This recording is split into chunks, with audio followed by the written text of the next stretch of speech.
കർത്താവിൻ്റെ പരിശുദ്ധ നാമം വാഴ്ത്തപ്പെടുമാറാകട്ടെ. എല്ലാവർക്കും യേശു കർത്താവിൻ്റെ നാമത്തിൽ സ്നേഹവന്ദനങ്ങൾ വളരെ സന്തോഷത്തോടെ അറിയിക്കുന്നു.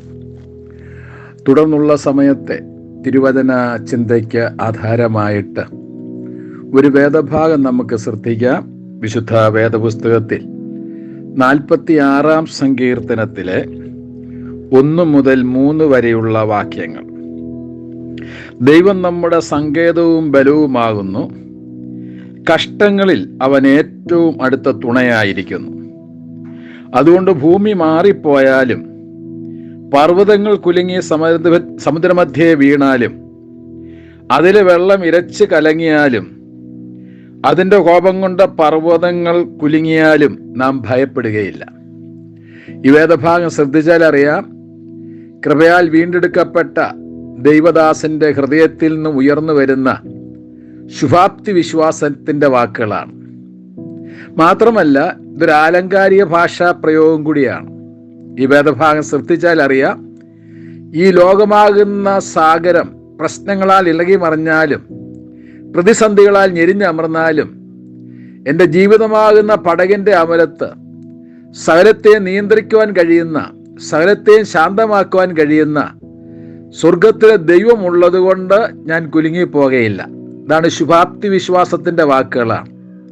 ആരെല്ലാം യേശുക്രിസ്തുവിന്റെ ക്രൂശുമരണത്തിൽ വിശ്വസിച്ച് പരിശുദ്ധാത്മാവിനാൽ വീണ്ടും ജനിച്ചിട്ടുണ്ടോ അവർക്കെല്ലാം നല്ല ശുഭാപ്തി വിശ്വാസമുണ്ട്.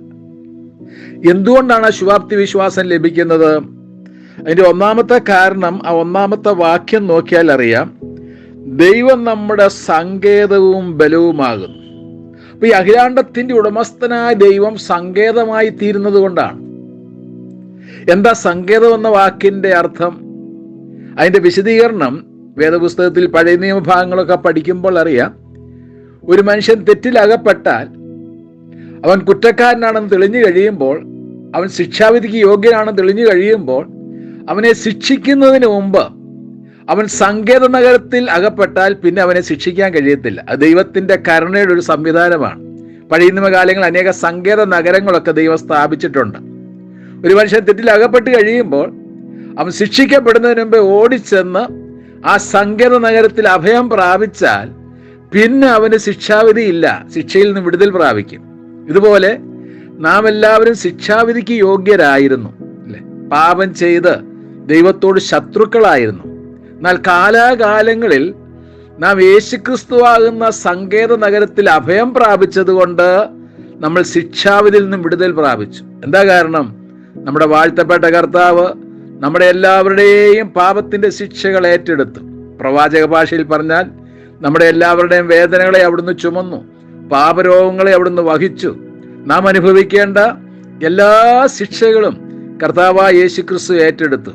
ആർക്കും നമ്മളെ സഹായിക്കാൻ കഴിയാത്ത മരണത്തിന്റെ തണുത്ത കരങ്ങൾ നമ്മളെ വരിഞ്ഞു മുറുക്കുമ്പോൾ നമ്മുടെ ആത്മാവ് നിത്യ നരകത്തിലേക്ക് പോകാതിരിക്കേണ്ടതിന് ആ പവിത്രമായ ശരീരത്തിൽ നമ്മുടെ ശിക്ഷകളെല്ലാം ഏറ്റെടുത്തത് കൊണ്ട്, നമുക്ക് വേണ്ടി ക്രൂശിൽ മരിച്ച് അടക്കപ്പെട്ട് ഉയർത്തെഴുന്നേറ്റത് കൊണ്ട്, വലിയ രക്ഷ ഒരുക്കി തന്നതുകൊണ്ട്, ആ ക്രൂശ് മരണത്തിൽ വിശ്വസിച്ചപ്പോൾ നാം രക്ഷിക്കപ്പെട്ടു, രക്ഷിതഗണമായി തീർന്നു. നാം ഇപ്പോൾ ക്രിസ്തുവേശു ആകുന്ന സങ്കേത നഗരത്തിലാണ്. അതുകൊണ്ടാണ് വിശുദ്ധ വേദപുസ്തകത്തിൽ റോമാലേഖനം 8-ാം അധ്യായത്തിലെ 1-ാമത്തെ വാക്യത്തിൽ എഴുതിയിരിക്കുന്നത്, അതുകൊണ്ടിപ്പോൾ ക്രിസ്തുവേശുവിലുള്ളവർക്ക് ഒരു ശിക്ഷാവിധിയില്ല. അപ്പൊ ദൈവം നമ്മുടെ സങ്കേതമായി തീർന്നു.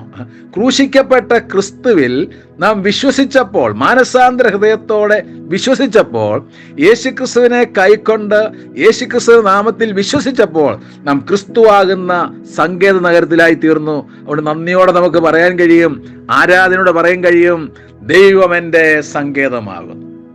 അതുകൊണ്ടാണ് അദ്ദേഹം പറയുന്നത്, ഭൂമി മാറിപ്പോയാലും പർവ്വതങ്ങൾ കുലുങ്ങി സമുദ്രമധ്യേ വീണാലും അതിലെ വെള്ളം ഇരച്ച് കലങ്ങിയാലും അതിന്റെ കോപം കൊണ്ട് പർവ്വതം കുലുങ്ങിയാലും നാം ഭയപ്പെടുകയില്ല. എന്താ കാരണം?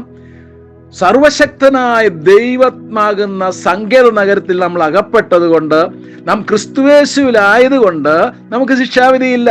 ദൈവം നമ്മുടെ സങ്കേതമാകുന്നു.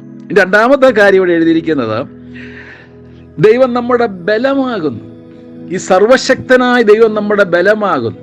അതുകൊണ്ടാണ് 18-ാം സങ്കീർത്തനത്തിൽ എഴുതിയിരിക്കുന്നത്, എൻ്റെ ബലമായ യഹോവേ, ഞാൻ നിന്നെ സ്നേഹിക്കുന്നു. അപ്പൊ ആരൊക്കെ യേശുക്രിസ്തുവിന്റെ ക്രൂശ് മരണത്തിൽ വിശ്വസിച്ചിട്ടുണ്ടോ അവരിലെല്ലാം ദൈവത്തിന്റെ ബലം പകർന്ന് ലഭിച്ചിട്ടുണ്ട്. എങ്ങനെയാ ലഭിച്ചത്? പരിശുദ്ധാത്മാവിനാലാണ്. വീണ്ടും ജനിച്ച ദൈവമക്കൾ ഒരു നിമിഷം അത് ഓർക്കുമ്പോൾ, ധ്യാനിക്കുമ്പോൾ മനസ്സിലാകും.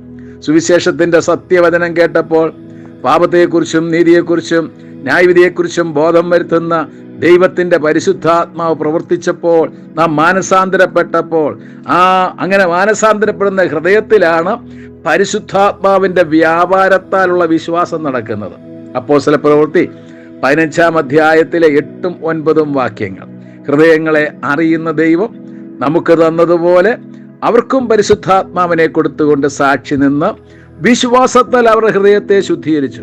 അപ്പൊ രക്ഷിക്കപ്പെടുക എന്ന് പറഞ്ഞാൽ പരിശുദ്ധാത്മാ ഹൃദയത്തിൽ വന്നുള്ള വിശ്വാസം, യേശുക്രിസ്തുവിന്റെ ബലത്തിന്റെ വല്ലഭത്വത്തിന്റെ വ്യാപാരത്താലുള്ള വിശ്വാസം. അങ്ങനെ വിശ്വസിക്കുന്നവർ അന്ന് മുതൽ പരിശുദ്ധാത്മാ വസിക്കുന്നവരായി തീരുന്നു. ഇങ്ങനെ നമുക്ക് ലഭിച്ചിരിക്കുന്ന പരിശുദ്ധാത്മാവിന്റെ അനേക പ്രത്യേകത. ഒരു പ്രത്യേകത, ഇത് ശക്തിയുടെ ആത്മാവാണ്, ബലത്തിന്റെ ആത്മാവാണ്.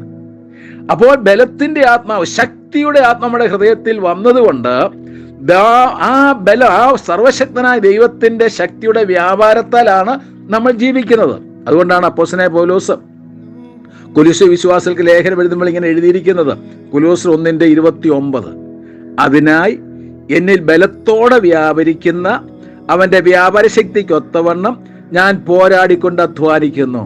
അതാ സങ്കീർത്തനക്കാരൻ പറയുന്നത്, ബലം നിന്നിലുള്ള മനുഷ്യൻ ഭാഗ്യവാൻ.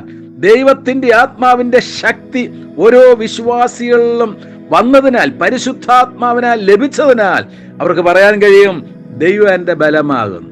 മാത്രമല്ല, അങ്ങനെ ബലം പ്രാപിച്ച വിശ്വാസികളോട് ദൈവത്തിന്റെ വചനം പറയുന്നത് എഫേസ്യ ലേഖനം 6-ാം അധ്യായത്തിലെ 10-ാമത്തെ വാക്യം, ഒടുവിൽ കർത്താവിലും അവന്റെ അമിത ബലത്തിലും ശക്തിപ്പെടുവിൻ. അപ്പൊ കർത്താവിന്റെ അമിത ബലത്തിൽ ശക്തിപ്പെടണം. എങ്ങനെയാ കർത്താവിന്റെ അമിത ബലത്തിൽ ശക്തിപ്പെടുന്നത്? ഒന്നാമത്, കർത്താവിന്റെ സർവശക്തിയെക്കുറിച്ച് നമുക്കൊരു അറിവുണ്ടായിരിക്കണം. യോബിന്റെ പുസ്തകം 9-ാം അധ്യായത്തിലെ 4-ാമത്തെ വാക്യം, നമ്മുടെ കർത്താവ് ജ്ഞാനിയും മഹോശക്തനുമാകുന്നു എന്നാണ് എഴുതിയിരിക്കുന്നത്. മാത്രമല്ല, വെളിപ്പാട് പുസ്തകം 19-ാം അധ്യായത്തിലെ 6-ാമത്തെ വാക്യം, വെളിപ്പാട് പുസ്തകം 19-ാം അധ്യായത്തിലെ 6-ാമത്തെ വാക്യം, അപ്പോൾ ഞാൻ വലിയ പുരുഷാരത്തിന്റെ ഘോഷം പോലെയും പെരുവെള്ളത്തിന്റെ ഇരച്ചിൽ പോലെയും തകർത്ത ഇടിമുഴക്കം പോലെയും കേട്ടത്, ഹല്ലേലൂയ, സർവശക്തിയുള്ള ദൈവമായ കർത്താവ് രാജ്യത്തെ ഏറ്റെടുത്തിരിക്കുന്നു. ഈ സർവശക്തനായ ദൈവത്തെ ഒരു ദൈവവൈതൽ നോക്കുമ്പോൾ തീർച്ചയായിട്ടും ആ ശക്തി ആ ദൈവവൈതലിന്റെ ഹൃദയത്തിലേക്ക് ഇങ്ങനെ വ്യാപരിച്ചുകൊണ്ടിരിക്കും. അതാണ് കൊരിന്ത്യർക്ക് എഴുതിയ 2-ാമത്തെ ലേഖനം 4-ാം അധ്യായത്തിലെ 6 മുതലുള്ള വാക്യങ്ങൾ രേഖപ്പെടുത്തിയിരിക്കുന്നത്. ഇരുട്ടിൽ നിന്നും വെളിച്ചമുണ്ടാകട്ടെ എന്ന് അരുളിച്ചെയ്ത ദൈവം യേശുക്രിസ്തുവിന്റെ മുഖത്തിലുള്ള ദൈവത്തിന്റെ പരിജ്ഞാനം വിളങ്ങേണ്ടതിന് അവൻ ഞങ്ങളുടെ ഹൃദയത്തിൽ പ്രകാശിച്ചിരിക്കുന്നു. തുടർന്ന് വായിക്കുന്നത്, എങ്കിലും അത്യന്ത ശക്തി ഞങ്ങളുടെ സ്വന്തമല്ല, ദൈവത്തിന്റെ ദാനമത്രേ എന്ന് വരേണ്ടതിന് ഈ നിക്ഷേപം ഞങ്ങൾക്ക് മൺപാത്രങ്ങൾ അത്രേ തന്നിരിക്കുന്നത്. അപ്പൊ അത്യന്ത ശക്തിയാണ് നമ്മളിൽ വ്യാപരിക്കുന്നത്. അതാണ് ഇവിടെ എഴുതിയിരിക്കുന്നത്, ദൈവം നമ്മുടെ സങ്കേതവും ബലവുമാകുന്നു. അടുത്തതായിട്ടോ, കഷ്ടങ്ങളിൽ അവിടുന്ന് ഏറ്റവും അടുത്ത തുണയായിരിക്കുന്നു. നമ്മുടെ കർത്താവിന്റെ വലിയ വിശ്വസ്തതയാണ് നാം കഷ്ടത്തിൽ കടന്നു പോകുമ്പോൾ ഈ സർവശക്തനായ ദൈവം, സകലത്തെയും കീഴ്പ്പെടുത്തുവാൻ കഴിയുന്ന വ്യാപാര ശക്തിയുള്ള ദൈവം, സകലത്തിന്റെ ഉടമസ്ഥനായ ദൈവം നമ്മോട് കൂടെ ഇരുന്ന് നമ്മളെ എല്ലാ പ്രശ്നങ്ങളിൽ നിന്നും വിടുവിക്കുന്നവനാണ്. ഈ സത്യം രുചിച്ചറിഞ്ഞ ദൈവദാസൻ പാടുകയാണ്, ദൈവം നമ്മുടെ സങ്കേതവും ബലവുമാകുന്നു, കഷ്ടങ്ങൾ അവൻ ഏറ്റവും അടുത്ത തുണയായിരിക്കുന്നു. അതുകൊണ്ട് ഭൂമി മാറിപ്പോയാലും പർവ്വതങ്ങൾ കുലുങ്ങി സമുദ്രമധ്യേ വീണാലും അതിലെ വെള്ളം ഇരച്ച് കലങ്ങിയാലും അതിന്റെ കോപം കൊണ്ട് പർവ്വതങ്ങൾ കുലുങ്ങിയാൽ നാം ഭയപ്പെടുകയില്ല. ഇതാണ് ശുഭാപ്തി വിശ്വാസത്തിന്റെ വാക്ക്. നമ്മുടെ കർത്താവിൽ കൂടുതൽ കൂടുതൽ വിശ്വസിച്ച് അഭയം പ്രാപിച്ച് വളരെ ശുഭാപ്തി വിശ്വാസത്തോടെ ജീവിപ്പാൻ എല്ലാവരെയും കർത്താവ് സഹായിക്കട്ടെ എന്ന് പ്രാർത്ഥിച്ചുകൊണ്ട് വാക്കുകൾ ഇവിടെ നിർത്തുന്നു. ദൈവനാമം വാഴ്ത്തപ്പെടുമാറാകട്ടെ.